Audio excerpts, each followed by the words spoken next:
when the mics are hot and the workday ends. Carla, Robin, Jake, your audio friends. Laughs and stories, real talk that rocks. It's Reflecting Media Off the Clock. We are back for our second podcast. I'm Robin Murray, lead writer for Reflective Media Productions.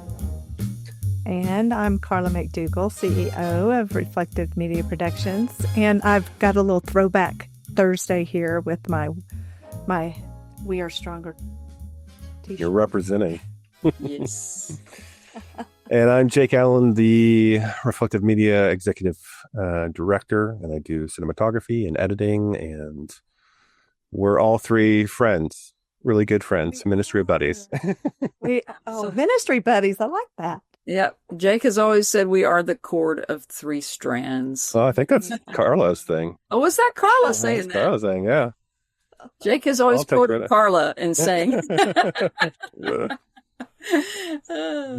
And then actually originally the Bible talks about that. That's right. It comes from Proverbs. So that goes to God. Oh, it's all about That's right. God started.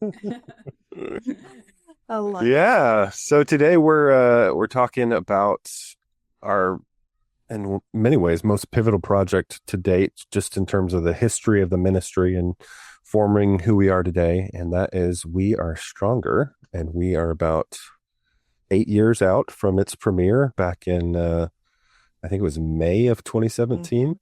And that was such a fun, beautiful time that we got to premiere it. And it had a theatrical run for a little bit too. It was in some independent theaters of course, in Texas, but I think I want to also say in Arizona or something like that. Arizona. So yeah, we want to get into the history of that and how that started, and also just the reach. It's really amazing that 8 years on, it continues to reach. This feels so weird to say, but literally millions of people around the world are watching that film, even to this day. Wow. So yeah. How many has it been, Carlin? It's at least 10 million plus. Yeah. And Because it's on a lot of different platforms and it's been out in several different ways. So. yeah. Yeah, Vision Video has an upload of it, and it's headed around to 3 million. I think it's at 2.7 million currently, and that was released, I want to say, 3 or 4 years ago, and it's been really cool to see that. But it's been on so many different platforms all over the place. Yeah, I mean it's been on PureFlix since it was released. Yeah, 2017, which is now really? American Wow. Family. Yeah. Mm-hmm. And Amazon. It's been on Amazon. Amazon. It's now on Pando, which we can find numbers on Pando, which is over 1 million within Which is 10 months. the prison system. Mm-hmm. Yeah. So it's just, and then it's been translated into different languages. Well, it came out when there was. That's with all the numbers. It came out when there was this thing called DVDs. There were these circular things you would put. I still have some of the DVDs of it. So we sold those at premieres, and it was on Amazon for a while. I think it was actually in some stores actually too, if I remember correctly. There was some component with that. You know what? It was in Lifeway for a little while. Wow, totally forgot about that. Yeah, because it was in the Woodlands. Of course, Lifeway isn't there anymore, but yeah. So, Yeah. Well, what I love about that is that even 6-7 years after it was out, the kind of comments that we still get. Yeah. Which, if y'all are ever watching anything, especially independent stuff, and you have the opportunity to comment, please do. I mean, especially a positive comment, because it has been the most encouraging thing to read how this work has touched people, how God has used it to touch lives. So thank you to everyone who has taken the time to write a comment about anything we've done. Well, and just like you were saying earlier, Robin, how cool it is that something that was created 8 years ago continues to reach people Right. all over the world. And that investment by our actors, but also, our financial supporters and all that continues to reach people with the gospel and with hope and with healing. And also it continues to point people to ministries as well. The Mighty Oaks, we've heard from them, which is very much highlighted in the film, that they continue to have people that go to get help through their ministry because of We Are Stronger. But one of the coolest comments that we got was a year or two ago, and it was left. I forget. I think it was on IMDb or something like that. But he said, "I am a 26-year retired Army Master Sergeant. My wife and I just watched this tonight. I thought someone crawled inside my head and stole my memories. The movie had so much realism that one finds himself forgetting that it's a movie. You become immersed. I had 3 combat tours in the Middle East and several ops. I am still dealing with the demons, but I have a good wife and God in my corner. This movie should be an inspiration to veterans such as myself, and an education, or at least a glimpse into our dark world for those who haven't had to experience the horrors that we did. Kudos to the cast, writers, and entire production. Thank you." Wow. Wow. Particularly the line, "I thought someone crawled inside my head and stole my memories." That is such a testament, hopefully, to our whole team, by the grace of God, really caring about this project and taking this project so seriously, especially Robin Murray, our lead writer. And yeah, we wanted to talk a little bit about that process and that journey that we went on, to tell a story that none of us in the creative team, it's not our story. We were trying to tell other people's stories. So Robin, do you want to talk a little bit how that started? And Yeah. I mean, I'll just say, I've been a believer since I was a young child, but I never, for most of my adult life, had ever felt like I heard from God. Like I would pray and about things and really just, I don't know, until I started working with this, well, with you guys, and I came sort of to the end of myself as a writer, not knowing what to do or say or where to go next. And so then I would really just cry out to God. But I would say certainly up to the point when it was time to write We Are Stronger, I had never had any kind of a subject as serious as the one that we were going to attempt to highlight. And I remember, Jake was, I believe your goal or the hope was that we could present a story about something so very difficult so that you could see the glory of God and the way that the Holy Spirit can heal even the darkest things in the darkest places. yeah, And he felt like, well, given the cast that there were a few people that were very loyal to us and were volunteering their time as talented actors. And we had Ulysses Larramendi, and felt like he could be anything, but he would be a good soldier. Now none of us had had any military background. None of our families did. That's one of the things I learned in the research that I did, is just how, back after World War II, 1 in 4 at least families had a very close relative involved in the military. And now that percentage is tiny. It's just Americans have so gotten away from having anything intimately to do with the military, except for the military and their wives and their families.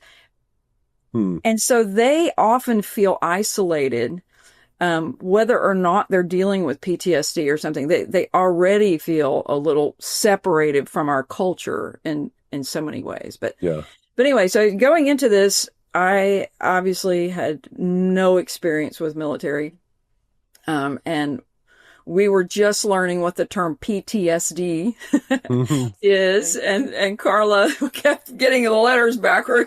She's told a lot of people that she's dealt with dyslexia, and she just kept calling it backward, you know. So once we all figured out that it's PTSD, and we can talk in a minute about how the D is actually a little bit controversial, that it's not necessarily a disorder, post-traumatic stress disorder. But anyway, the first question I said, after I said, well, I can't write anything about that, I don't know what I'm doing. And they're all like, well, you're the writer, so figure it out. And the first question that I had was, well, what is being done in the Christian community that actually works for this?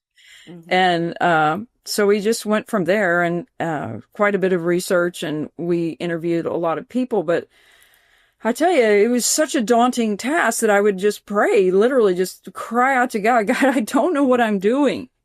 And I really felt like God just kept saying this, and it really is a still small voice anytime I hear from God. But it's, I have a story for you to tell. He just kept on saying that. I have a story for you to tell. It's not your story, Robin. But hearing that comment that you just read, it was his story. It was I don't know how many people we ended up interviewing, but it was those people's stories. And what God was leading me to do and us to do is to weave those individual stories together of the different people that we spoke to, and weave it into this story that God had to tell. Yeah. So at the very beginning, I asked Jake if he would do this, what you're seeing on the screen now. I said, just let that come up on the screen before anything starts, because that is the foundation of where the writing of this story came from. It was just God saying, I have a story for you to tell. You just keep going. You just keep going. So I love seeing comments like that, because, God just says, get out of the way, and I can tell my story through you. Yeah. Yeah, that was such a interesting journey, which we touched on a little bit in our last episode.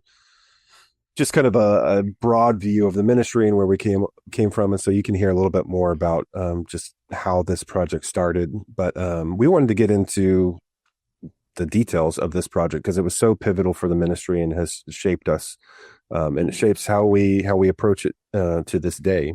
And so, that started such a cool journey for the ministry to be able to, I think it was very humbling for the three of us and for the whole cast and crew to approach something that was so important and that we had so little knowledge about. But it was really, in God's providence, just the perfect setup for, we had to learn this from outsiders. And so we were able to see the different stories and not fixate on any particular perspective or anything like that, but be able to look at the whole and to see, like you said, Robin, the ministries that were working, that were truly making a difference in people's lives. And we were able to step back and see a bit more of the forest instead of focusing on a particular tree. And so, it was such a cool process we met with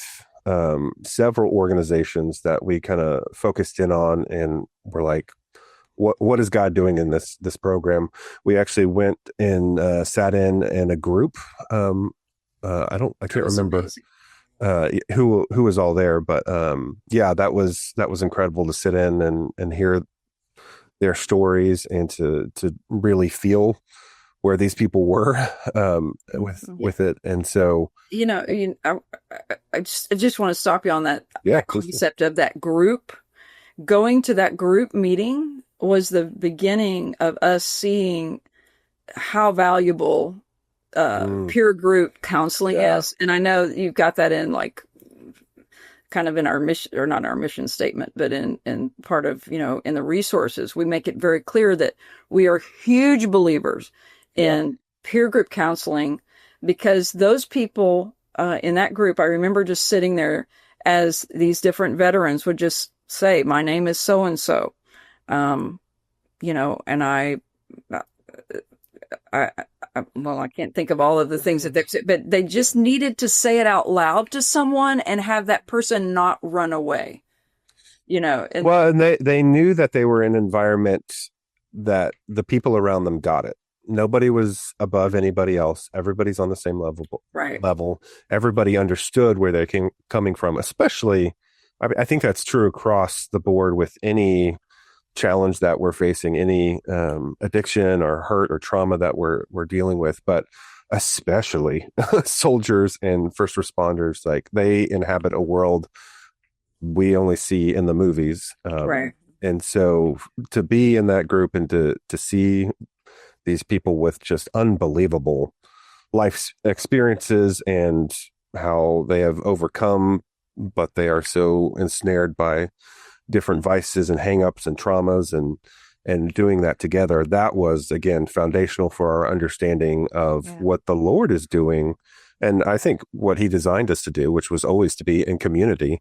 And this is just taking those biblical principles and applying them in a strategic way, and seeing that how that's done, that was taken into breaking strongholds and with Safe Talk and with how we need each other. And in isolation, that's where the devil gets the most victories. So, and it will be central to our future projects as well. But yeah, that was such a pivotal moment. And out of that research, though, we got connected with just an absolutely incredible ministry, Mighty Oaks.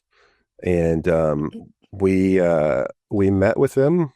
I can't remember. I think it was the three of us met with them initially, and we had been in contact with them, and we got them to read our script. And I still remember where we met and the table and all that. And it was again, just another pivotal moment for the ministry. Do you want to talk about that, Carla, a little bit?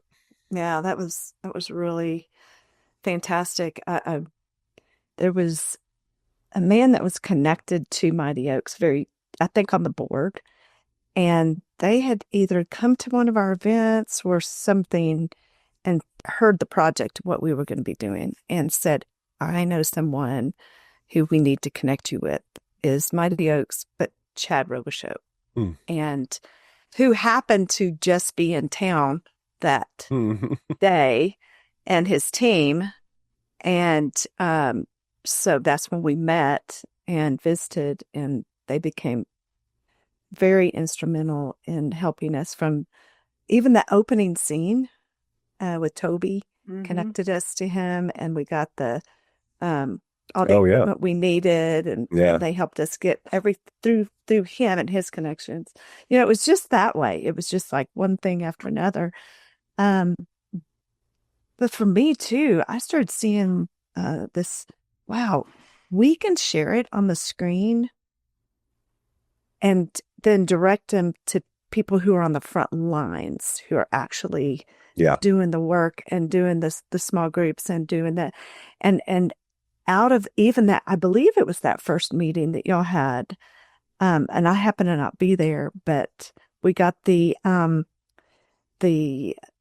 books, the two books that Chris Hassett had read through Combat and Trauma Healing Manual, and the When War Comes Home. And so I think you got those and read those, and then we began to work to try to connect. And I wish I could say, I can't remember how we connected to Chris. And then I think Robin just reached out to him, right? Contacted him because he had written that manual. So okay, and so we reached out, and then and then we worked with Career Military, and we got the things we needed to do with them as far as any contracts of using their name and that kind of thing. It was just and then from that we connected to Reboot Recovery, which was another huge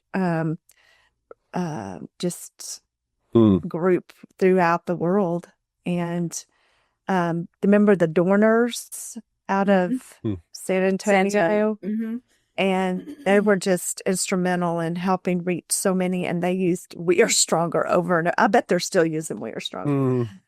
With their I have a we moved out here after We Are Stronger came out and everything. To Magnolia, Texas. My family moved out here to Magnolia. We were in the Woodlands, and it took us a long time for several reasons to get plugged into a church, but we got plugged in at First Baptist Magnolia, and we're starting to go to a small group. And our small group leader, turns out he is very involved with prison ministry, specifically veterans who have ended up in prison for one reason or another. And he has shown We Are Stronger over and over and continues to do that. And it took a while for us to figure out who each other was and that was happening.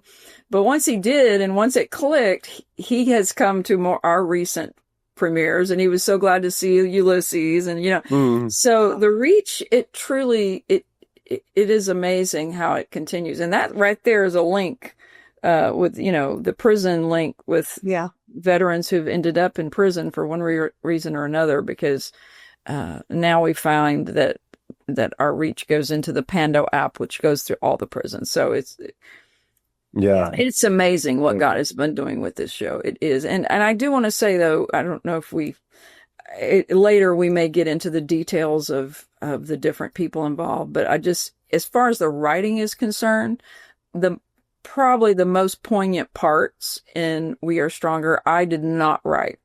One of them is the true story that our friend Don Ortolano, who played Tommy, was ready to share a version of it that went with the film. But that, I think in that moment, so many people have commented that felt real. And that was his heart. That was a sacrifice that he made to try to bring healing to other people through his story. And it totally happened. The night of the premiere, he said, I had somebody come up to me, fall into my arms, cry, and say, thank you for sharing that. He said, and that's all I needed. I mean, there've been so many tears shed over the beauty of this. But then the second thing is that Ulysses was thankfully invited by the Mighty Oaks to come and do one of the retreats with the veterans, and just to really get a heart for it, because he was playing the main character. And he wrote the final speech at the end, which really kind of sums up the heart of it all. So I just wanted to say that, again, this was God's story, and I was sometimes we say I was the florist, bringing different story little flowers together into a bouquet. And it was just such an honor to do it. I will add to that as well. And I think the way that we love to tell stories is we love to take very heavy influence from actual stories and then mold them into a cohesive story. And so, like with Don's story, there are a few details and stuff that are changed. It's largely his story, but and then even like Justina's story in there, she is playing a character, but a lot of it is Justina. She's the burn survivor, Aunt Hazel. Yeah.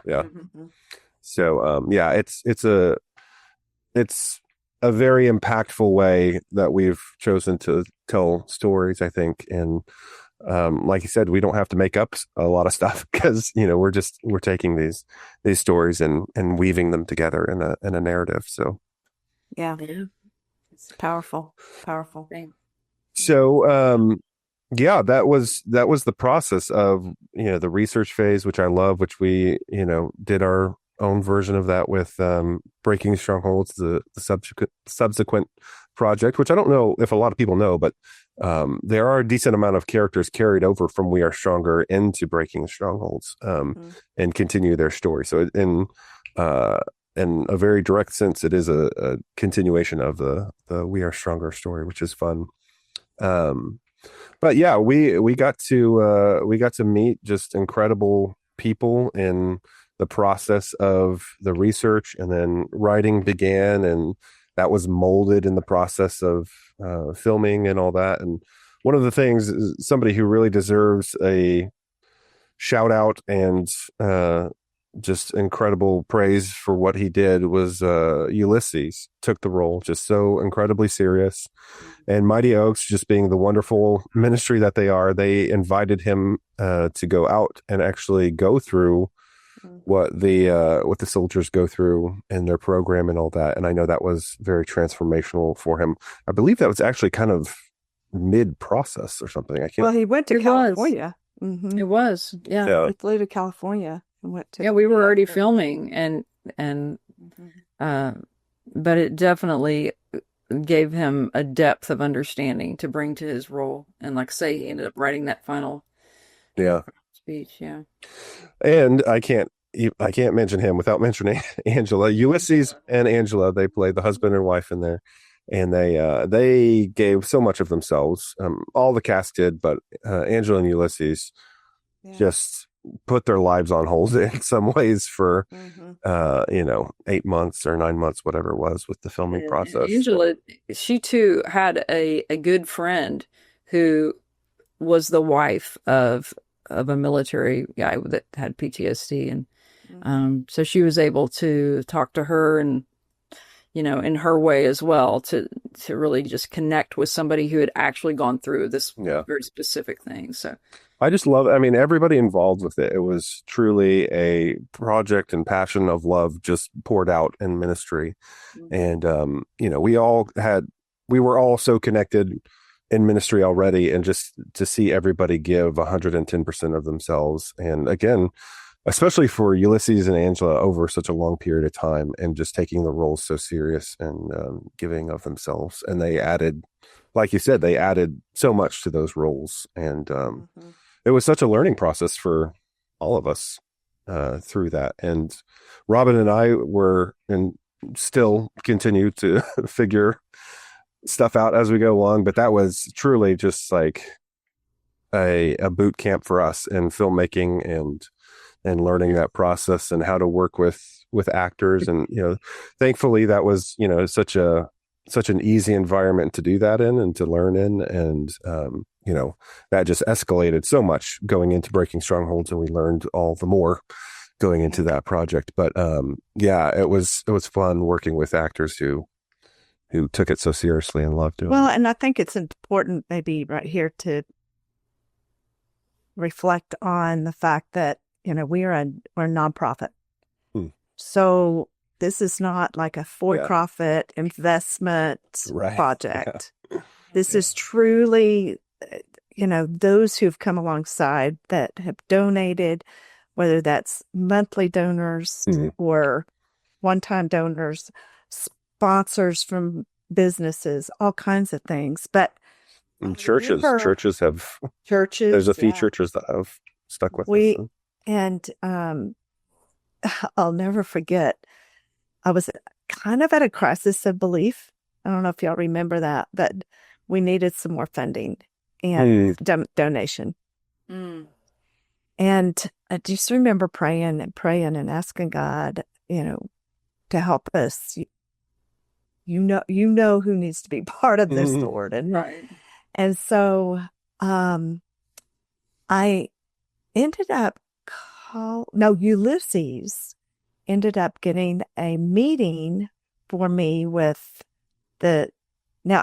Spirit of Texas Bank was a bank at that point. They've been bought since, but with the CEO, which was amazing to meet with Dean Bass. And so I was like, okay. I remember walking up the steps and I said, Lord, if you would just give him a heart to give us $1,000, just $1,000, that would be. I remember every step I was taking up that bank, to the front door. So went in, and happened at the time that then Robinson was a good friend of mine, and she was his assistant, Dean's assistant.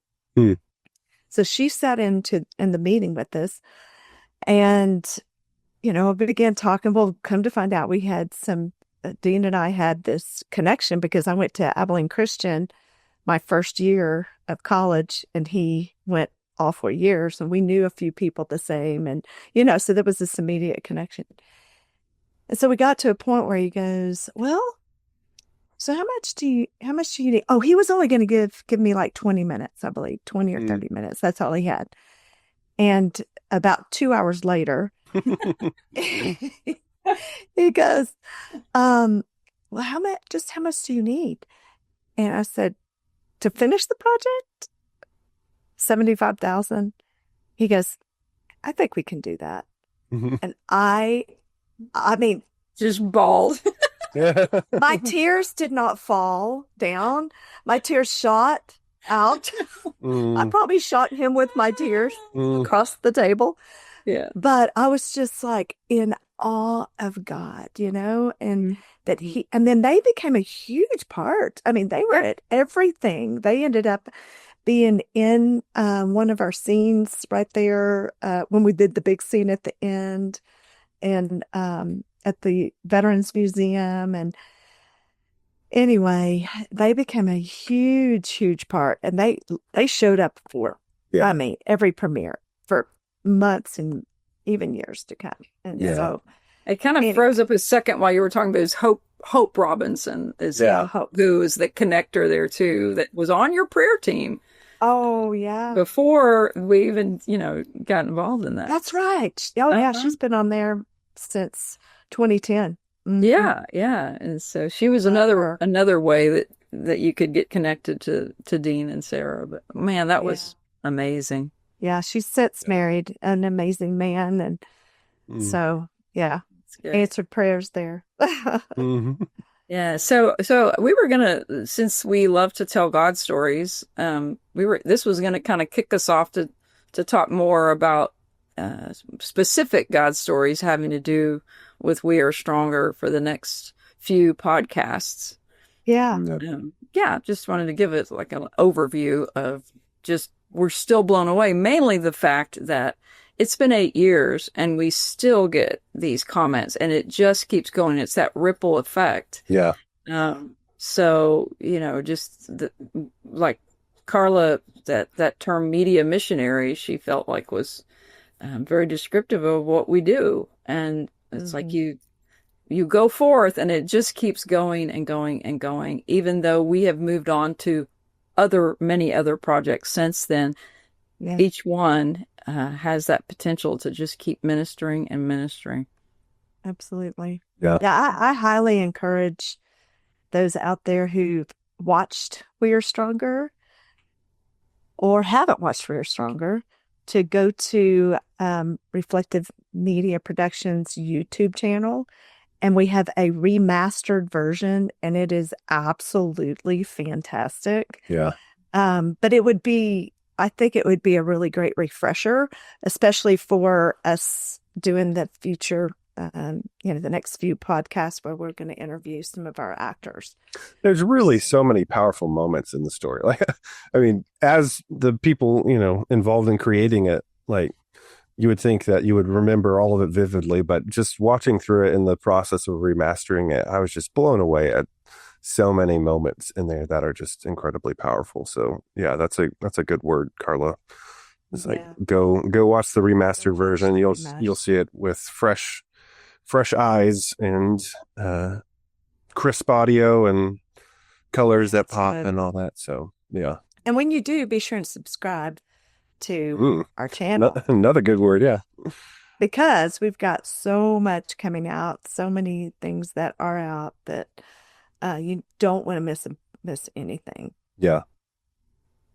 Yeah. So. Yeah. So we may start this and continue this in the next episode, but I thought it would be fun to just go through the film and talk about each moment and see where it takes us. So I'm going to go ahead and pull up our. Oh, this is where it gets fun, you guys. This is where it gets fun. So we just talked about our opening tagline there. I have a story for you to tell, which is such a wonderful thing to see as we go through it. And then I'm going to skip ahead a little bit to my son. My son was in that. Yeah. Right. My son is too. One too. Yeah. That's right. My son is the gun on top. That's right. Yeah. So this was a huge, praise for our partnership with Mighty Oaks, Toby Nunn, worked it out to help us with equipment and location. And we filmed this out in, I think it was Austin, Texas, or around. Dripping Spring. Um, so that's our main guy there, Ulysses. Yeah, essentially what happened here is, okay, so what's interesting to see how much God has used this, because looking back, I was credited as the director on this. So for these scenes, obviously we asked Toby Nunn to just be the director. Obviously, exactly how would you say this? We didn't know even the terminology. So Toby, who is a military veteran himself and was associated with Mighty Oaks, he was able to, like, say, get us the Hummer and tell our sons who had never been in the military how to hold the gun, how to wear the equipment right, how to, yes. He did the best he could. I'm sure that wasn't perfect, but Right, he was right. he was a lifesaver on that day. He was a lifesaver. The one thing that I did do is Google how to make blood, fake blood. And so I had the Karo syrup and the red and the black, and I was able to do that. And so I was the blood person. And but mainly Carla and I set out the sandwiches and just prayed for that one. We kept them fed, and it was, I can't remember if it was hot that day. We tended to have hot days that we did. It was pretty hot. We kept the water going and all that. Yeah. It was warm. It wasn't insane or anything, but it was definitely, I mean, we live in Texas, so that's it's gonna happen. But no, this was a fun sequence, and I got to ride in a Hummer, which I have not done since. Yeah. But I don't know if anybody, I don't even know if you also filmed in a Hummer. I know.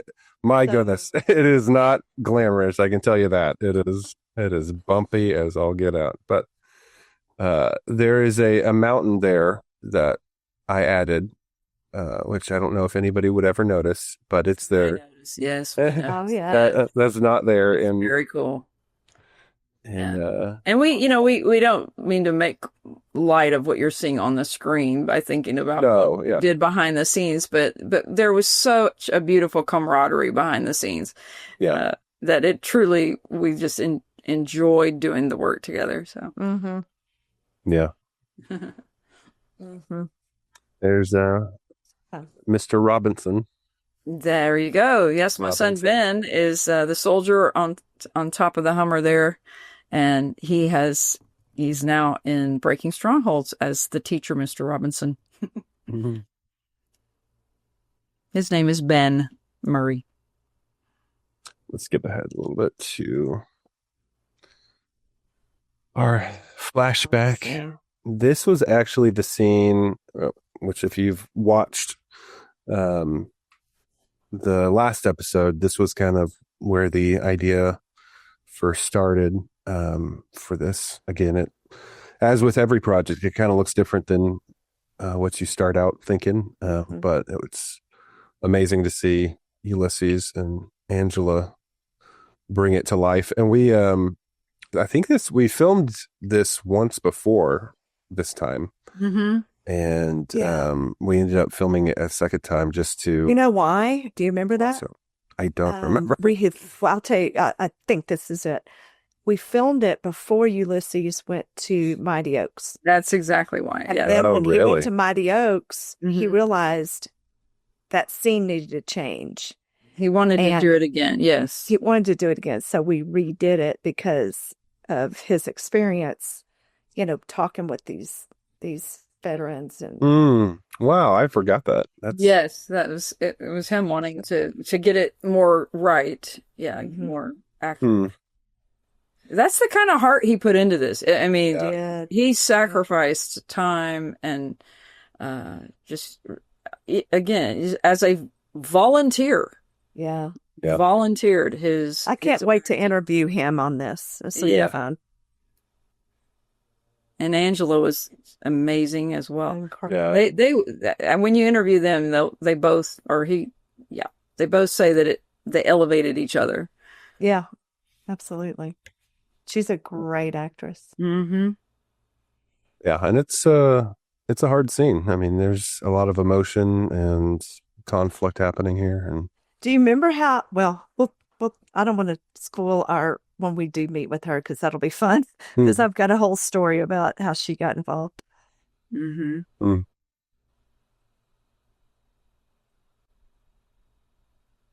Oh, Yeah, very good. this is our Rachel and Justina. Yeah. Only it's Aunt Hazel and Mia. Mm-hmm. Yeah. Aunt Hazel was a character that I had sort of something different in mind, really, I guess. Or no, I guess I just didn't. It turned out that Carla met Justina in an interesting way, which we can get into those stories later. But Justina had written a book, Justina Page, because she is a burn survivor. Mm-hmm. And her story is, gosh, I mean, it's an amazing God story to see what's happened in her life since and her family's life. But yeah. So we wanted to change the script to fit her real life story. I read her book before I met her. And so we worked the script around to include the fact that she's a burn survivor. And that's her actual little niece. And her name is Rachel. Mm-hmm. Yeah. Well, how old is she now? She's probably 20. She was about 12 then, so goodness gracious, would she be 20? Yeah. Oh man. She's so cute. That was like painful for Robin to feel that. Little Rachel's 20. That's too funny. But yeah, we got to film out Bryce, he's the counselor in this. He was gracious enough to open his home to us and allow us to film there, and it's a great looking location. Yep.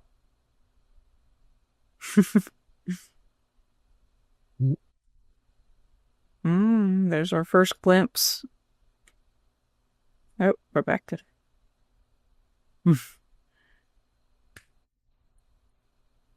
It's funny because at the time, Justina, I think I remember her saying she'd never really worn a wig, but I was pretty determined to get her to wear this wig. So we have a picture of me putting the wig on her, you know. That's funny. This is an actual counseling office that was opened up to us. Yeah, through my research, I had heard about something called EMDR therapy, which is a lot more common now, 8 years later, but at the time it was very new. And after doing filming here and all, the counselor whose office this really was started looking into EMDR therapy and learned how to do it himself. And I didn't know that. Yeah, he did. He was like, I'm going to look into that. And because the research was coming out that it was super effective for PTSD and trauma recovery. Wow. But the way that I found out about it was a neighbor, when I first told her what we were doing a project on, she said, you need to talk to my friend in California who, as God would have it, is coming to visit next week. And I was like, okay. Wow. And I sat down and talked to this lady who...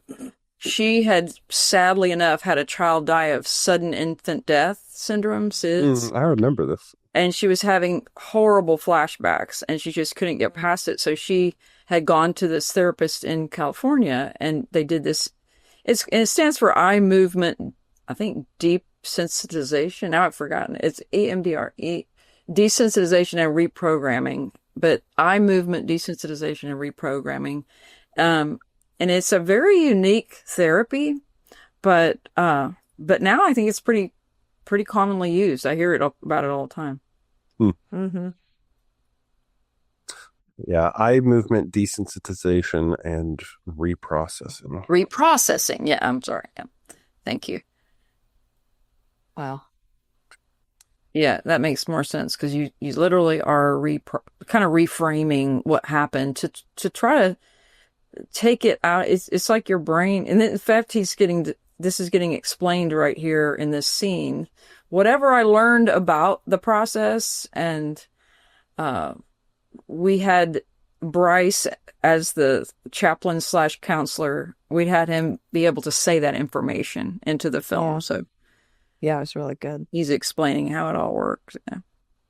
You know, when I see Ulysses or Vic and Michelle together, one of the things that continues to come back for 8 years is I didn't know what he was going through until I watched We Are Stronger, or the you know, I'm using a husband and wife situation, or he says, I didn't realize what I was putting her through. My wife's yes, Yeah. And so lots of these comments that opened them up. In fact, even we got a comment recently in the prisons that remember Eric Story was telling us about, because he works in the prisons, and a guy came to him and said, he's a veteran, I'm no longer with my wife, but I sent her the link to watch We Are Stronger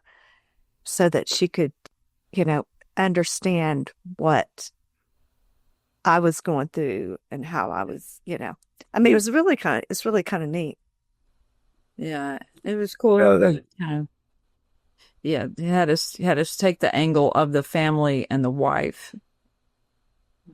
Well, that's the power of story. I mean, that's what's so cool is you can put this up as a parallel to people's lives, and they can see their own stories played out in a non-confrontational way and see it from other perspectives that they wouldn't otherwise be able to really access.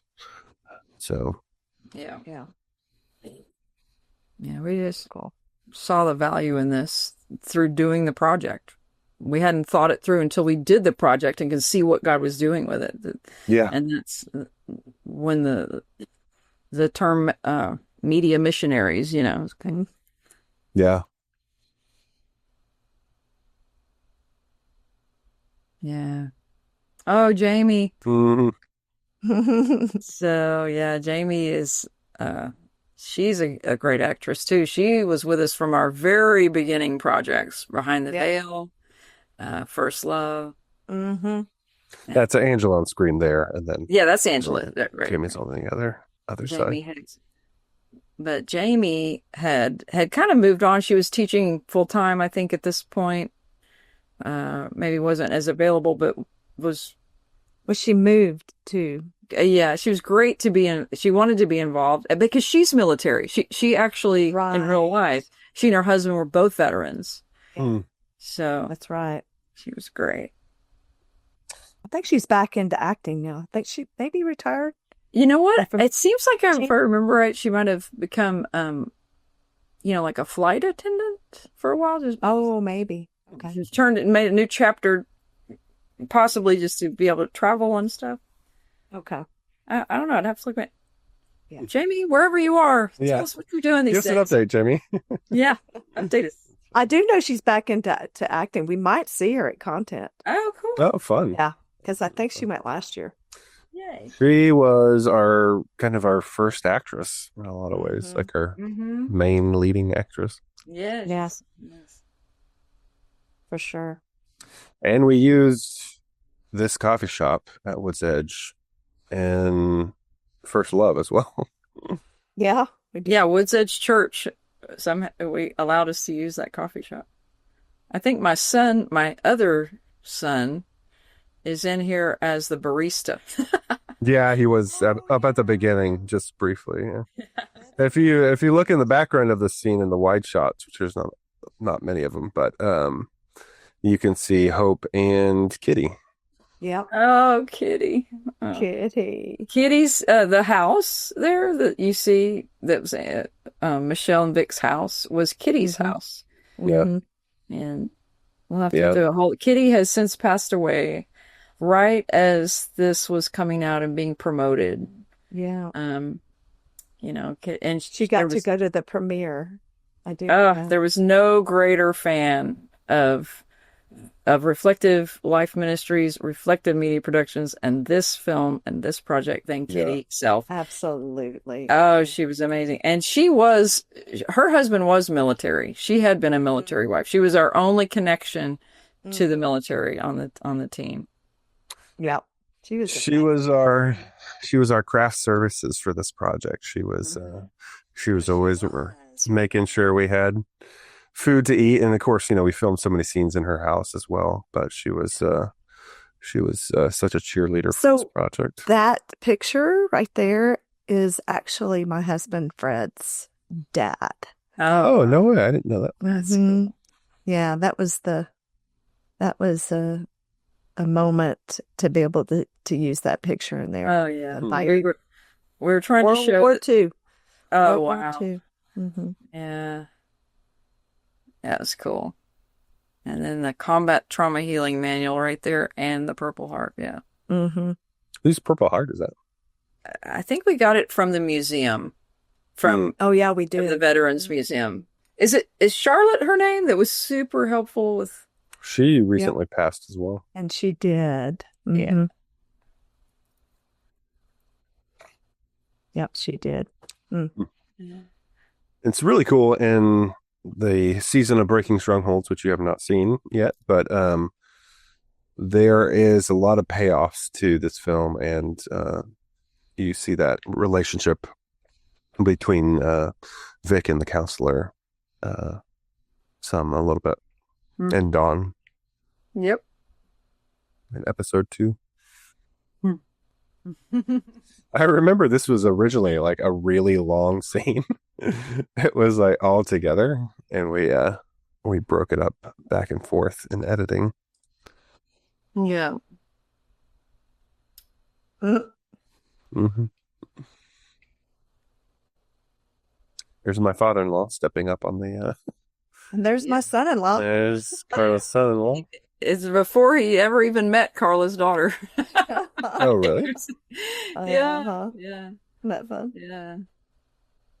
Well, this is maybe a good place to stop for the day, you think, guys? Yep, you can pause it and pick it up. Yeah, go back and talk through all the different characters. We love everybody. Love Brandon now. Absolutely. Absolutely. Oh, this is so fun. Just reminiscing, in God's word in the Old Testament, he talks a lot about remember what I've done. Don't forget the things your eyes have seen, or let them slip from your heart. As long as you live, teach them to your children and your children after them. And I believe it's Isaiah 41:10. And to me, this is what we're doing, is we are remembering what God has done. It was such a pivotal project for the ministry, and it was so impactful at that time for us and hopefully the people it was released to, but it's also continuing on to this day and reaching so many new people. And that's such an encouragement to see, and for us at this point, as we have gone into Breaking Strongholds, and as we look to the future and all that, to see, we can look back and see what the Lord has done, like you were saying, and continues to do. That's the beautiful thing about media missions, is it's not a moment in time. It's something that lives on and reaches new audiences literally all over the world, which was, I just couldn't even imagine that when we were filming We Are Stronger. We were so small, and we're just and we're still very small, but in terms of the reach that we've had, it's been cool to see what the Lord has done with that. And your verse. Go ahead, Carla. I was just going to say that verse that you read. That's why I was sitting there looking at my phone. I was trying to find one of my favorite verses that I think of as personally why I'm so grateful to be involved with this ministry is Psalm 71:18. Even when I am old and gray, do not forsake me, my God, till I declare your power to the next generation, your mighty acts to all who are to come. And I just feel so grateful at my age, to be able to be involved in something that goes on and on and on and declares God's power to the next generation. Yeah, that actually was at church on Sunday, the church that I go to. They just mentioned that. That's so funny. I love it. Well, Carla has frozen up for a second. She went to sleep. It looked like she had went to sleep there for a second. I will mention to anybody who wants to know more about these stories, we did do y'all did an interview years ago documenting some of these stories, and that's up on our YouTube channel. So I would definitely encourage you to go check out our YouTube channel. It's right there. Oh, wow. Oh yeah, look at that. That's been a while back. Yeah. No, way back. I wonder when that. Oh, behind the scenes, yeah. Wow. That's in my old house before we moved. Yeah. So before I had to have glasses at all times. So if you want to know more, we're going to continue on in this series and give different perspectives and behind the scenes and what's in there. But this has a lot of those stories about the cast in particular that is captured. So I would definitely encourage people to go check that out. I've got to go back and watch that, Robin. You know, I did not long ago, and it was amazing. It was the stories we'd forgotten. You know, Yeah. like, oh yeah. Yeah. So it's worth a watch. Which goes again. This is so important in so many different ways. Just to remember what the Lord has done, like Carla was saying. It's Yep. very important. It's said more and more. The word remember in Old Testament is huge. So, Well, my friends, I think this is another episode in the can. I hope that our people watching are enjoying this as we continue. Hopefully, next time we'll probably finish out just kind of combing through We Are Stronger, and then it'd be fun to get like Ulysses and Angela maybe on the call. So, absolutely. That's Absolutely so fun. Yep. all right, bye. Thank you for listening. Yes. Next time. Off the clock, what? We're turning it on. Talking about life from dusk till dawn. Faith, fun, and a little deep chat. You'll love every second, and that's a fact.